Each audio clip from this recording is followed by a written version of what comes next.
The mystery journal के channel पर एक बार फिर आप सबको खुश आमदीद। आज हम एक सनसनीखेज़ राज के बारे में जानेंगे, रोवानोक की खोई हुई कॉलोनी के बारे में। ये एक ऐसा राज है जो आज भी हिस्टोरियंस को चैलेंज करता है, आखिर इस कॉलोनी में रहने वाले लोग गए कहाँ। रोवानोक आइलैंड यूनाइटेड स्टेट के नॉर्थ कैरोलिना में वाक़या है, जो कि आज मैंटियो नामी शहर का हिस्सा है। ये शहर कई तारीख़ी मकामात और सियाहती मकामात के लिए जाना जाता है। नाजरीन, 1587 में 100 लोगों के एक ग्रुप ने रोवानोक जजीरे पर कदम रखा। इनका मकसद यहाँ पहली परमानेंट अंग्रेज़ी कॉलोनी कायम करना था, जो सर वॉल्टर की ज़ेर निगरानी में थी। जॉन वाइट की क़यादत में आबादकारों ने इस जजीरे पर कदम रखा।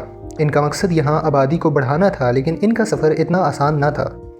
इस सफ़र के आगाज़ में ही इनको बहुत सी मुश्किलात का सामना करना पड़ा। मुकामी कबाइल के साथ कशीदगी और पानी और ख़ुराक की कमी ने इनके हालात को बिगाड़ दिया।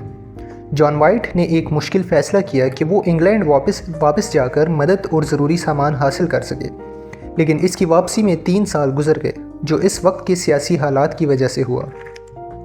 जब वो 1590 यानी 3 साल बाद वापस आया तो इसने बस्ती को मुकम्मल तौर पर खाली पाया, लेकिन वहाँ एक अजीब इशारा था। एक दरख्त पर क्रोटॉन लिखा हुआ था।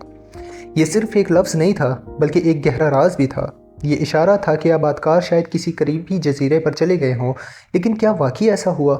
आइए कुछ दिलचस्प थ्योरीज पर रोशनी डालें। अब यहाँ कुछ लोगों का मानना ये है कि शायद आबादकार क्रोटॉन कबाइल के साथ शामिल हो गए, या फिर शायद वो खुराक की कमी और बीमारी की वजह से मर गए। और कुछ का ख्याल ये है कि शायद वो अपने आबाई मुल्क वापस जाने की कोशिश कर रहे थे, मगर रास्ते में समंदरी तूफ़ान की वजह से हलाक हो गए।